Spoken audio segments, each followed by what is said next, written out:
Standing in the bridal suite, staring at 30 vacant seats reserved for my family, my phone finally connected to my mother. When I asked where she was, she gave a sharp laugh and said, "Oh, was that today? A beach trip with your sister just sounded so much more enjoyable." In the background, I heard my sister giggle. I felt my heart sink into my stomach, but instead of breaking down, I took a deep breath, walked down the aisle, and married the man I loved. Before the reception was over, I posted one photo on Facebook in my wedding dress, sitting beside two very unexpected special guests. Guests who possessed the absolute keys to my family's financial future. Hours later, my parents saw the picture and raced to the venue, pale-faced and shaking. Welcome to my story. Please leave a comment with the city you're watching from, so I can see how far this journey reaches. My name is Scarlett. I am 32 years old, and on what was supposed to be the happiest day of my life, I found myself standing alone before a mirror in the bridal suite, staring at 30 completely vacant seats reserved for my side of the family. The venue was filled with gentle music, beautiful floral arrangements, and the warm voices of my fiancé Julian's family coming through the doors. But my side of the chapel was empty. My stomach twisted as the clock moved beyond the final countdown toward the ceremony. Desperate and holding back tears, I picked up my phone and called my mother, Brenda. After 4 long rings, she finally answered, the loud background noise of crashing ocean waves immediately flooding through the speaker. When I forced out a breath and asked where she was, she gave a sharp, careless laugh that cut straight through me. "Oh, was that today, Scarlett?" she asked casually. "Your sister Chloe and I were just so exhausted from work, and a last-minute weekend trip to the beach sounded so much more enjoyable. Don't be so dramatic. You'll have other important days." In the background, I heard my younger sister Chloe giggling and ordering another drink. I stood there in total silence as my throat tightened. I felt my heart sink straight into my stomach. The burden of 22 years of being the afterthought came crashing down on me all at once. But as I stared at my reflection in my white wedding gown, something inside me changed. The burning tears disappeared, replaced by a quiet, fiery determination. I wiped my eyes, drew one long, deep breath, and ended the call without saying another word. I was not going to allow them to destroy my day. I straightened my dress, opened the door, and prepared to walk down the aisle to marry the man who genuinely cherished me. To be honest, this kind of relationship didn't suddenly appear on my wedding day. Growing up, my younger sister Chloe had always been the golden child. While I was given the role of the quiet, reliable pillar who was expected to keep the family steady. Anything Chloe wanted, she received. Every achievement of mine was greeted with a polite nod, while her smallest accomplishments were celebrated like national holidays. Over the years, as I built a secure career, that dynamic turned into something much more poisonous. My parents didn't just favor Chloe emotionally, they depended on me financially to keep their lives moving smoothly. For the past 5 years, I had been the one quietly supporting their lifestyle. I paid the monthly lease on the house my parents lived in, signed as the primary guarantor on their vehicle loans, and handled the legal trust established for our family's ancestral property that my late grandfather had left behind. Whenever my mother called, it was rarely to ask how my day had been. It was to request a transfer to cover Chloe's credit card bills or clean up yet another financial disaster. I allowed it for years because of a misplaced sense of responsibility, believing that if I sacrificed enough, they would finally notice me, love me, and be there for me. But as I stood inside that bridal suite, staring at those 30 empty chairs, the illusion shattered completely. They weren't missing because they forgot. They were missing because they had taken my devotion for granted. When the organ music rose and the heavy doors opened, I didn't allow my eyes to drift toward the empty left side of the aisle. I kept my gaze locked completely on Julian, standing at the altar with an expression of pure, unconditional love that immediately steadied me. His mother, who had treated me like a daughter since the day we met, squeezed my hand firmly as I moved forward. With every step, The hurt of my family's betrayal slowly dissolved into a powerful sense of peace.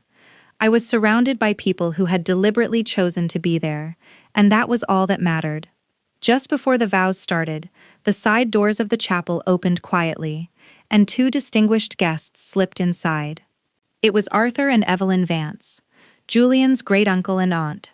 Arthur was a titan in regional commercial real estate and controlled major stakes across several major investment funds, while Evelyn served as chairwoman for multiple charitable trusts. Unknown to my mother and Chloe, Arthur was also the main financial backer and majority shareholder of the development firm that financed Chloe's boutique business and handled my parents' commercial property leases. Seeing me standing there without my parents, Arthur and Evelyn immediately understood what had happened without me needing to explain a single word. With warm smiles and remarkable grace, they stepped forward to sit in the very front row of my side, smiling as though I were their own granddaughter. When it was time to sign the marriage certificate, Arthur stepped forward, took the pen with a wink, and officially signed his name as my witness, creating a bond that went far beyond simple bloodlines. By the time the evening reception was fully underway, the atmosphere inside the ballroom was alive with laughter, dancing, and sincere celebration. Surrounded by Julian's family, who treated me with endless kindness, I realized I hadn't thought about my mother or sister in hours. During a quiet moment between toasts, Julian took my hand and captured a beautiful photo of us standing beside Arthur and Evelyn Vance. They were glowing with pride, their arms wrapped around us like true loving parents. Looking at the photo on my phone, I felt a peaceful, unmistakable wave of inspiration. I opened my Facebook app and uploaded the picture for all our friends, extended relatives, and mutual acquaintances to see. I tagged the location, kept the caption classy, and wrote, "Surrounded by the family who truly showed up for me today." So deeply honored to have my new extended family stand in as my guardians, supporters, and official witnesses on our special day. Within minutes, the post started exploding. Dozens of mutual friends, cousins, and local business associates began liking, sharing, and leaving congratulatory comments.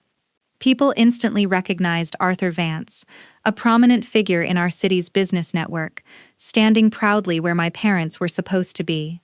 The post quickly traveled throughout our entire social circle, tagging my mother and sister in dozens of notification threads while they were still relaxing miles away at their beach resort. The clock was officially moving, and the truth behind their heartless absence was now completely exposed for everyone to witness. Miles away at their luxury beach resort, my mother and sister were relaxing beside the pool, casually scrolling through their phones, expecting to find harmless wedding updates. Instead, they came across my post. The second Brenda's eyes fell on Arthur Vance standing beside me as my official wedding witness, her heart must have stopped. Arthur wasn't simply a high society guest. He was the head of Vance Capital, the company that financed Chloe's boutique retail launch and controlled the master lease for my parents' commercial business properties. Panic swept over them like an icy wave. The comment section was bursting with questions from mutual friends and business associates. Where were Brenda and Chloe? And how wonderful that Mr. Vance stepped up for Scarlett. My mother and sister suddenly understood two terrifying truths at once. First, their cruel decision to abandon my wedding for a weekend escape was now publicly exposed to our entire community. Second, the man who held the ultimate keys to their financial survival had just witnessed their behavior firsthand and openly chosen my side. In a frantic panic, my mother called my phone 6 times in a row, but I had already placed my phone on silent. When they realized I wasn't answering, they threw their clothes into their bags, checked out of the resort ahead of schedule, and raced back toward the city as if their lives depended on it. It was almost 10 o'clock at night, as our reception was starting to wind down, when the double doors of the ballroom suddenly slammed open. Brenda and Chloe rushed into the hall, breathless, messy, and pale-faced. The smug, laughing tone from the afternoon phone call had completely disappeared. My mother's eyes darted frantically around the room before immediately fixing on Arthur Vance, standing beside Julian and me. They stumbled forward, desperately trying to piece together a string of excuses, but their shaking hands revealed their complete terror. Brenda hurried toward me, her eyes wide and filled with fake tears as she reached for my hands. "Scarlett, sweetie, there was a horrible traffic delay and our car broke down on the highway. We've been trying to get here all day," she cried, her voice rising into a desperate performance. Chloe stood directly behind her, nodding wildly with a forced, regretful expression. Before I could say a single word, Arthur Vance calmly stepped into the space between us.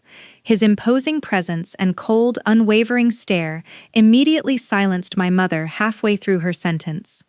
"Save your breath, Brenda," Arthur said calmly, his voice echoing across the now quiet ballroom. "I've known Scarlett through Julian for more than a year. She is a woman of quiet dignity, while you two have demonstrated tonight exactly what kind of character you truly have." My mother froze completely, her face losing what little color was left. "Mr. Vance, please," Chloe whimpered, finally understanding the seriousness of who she was speaking to. "It was only a misunderstanding." "There is no misunderstanding," Arthur cut in firmly. "Vance Capital does not partner with or provide commercial leases to people who lack basic human decency and integrity. Tomorrow morning, my board will begin a complete audit of your boutique's financial backing as well as the commercial property agreements." Brenda looked as though she might collapse, turning toward me with eyes filled with desperate pleading, but I simply stood tall beside Julian, staring at her with complete clarity. "You chose a beach trip over your own daughter's wedding," I said quietly, my voice perfectly steady. "You made your choice, Mom. Now you have to live with it. Please leave my reception." Without another word, Julian motioned toward security, and my mother and sister were quietly escorted outside beneath the silent, disapproving eyes of every guest in the room. In the weeks that followed, the consequences of that night unfolded exactly as expected. Without my financial management, the lease guarantees I had provided, or Vance Capital's backing, Chloe's boutique shut its doors within 2 months. My parents were forced to drastically reduce their lifestyle and finally learn how to live within their own means. They attempted to contact me dozens of times through letters, phone calls, and mutual relatives, offering endless apologies, but I kept my boundary firmly in place. I didn't carry anger or resentment. I simply closed the door on a relationship that had diminished my worth for far too long. Today, Julian and I have created a life filled with peace, true respect, and unconditional love.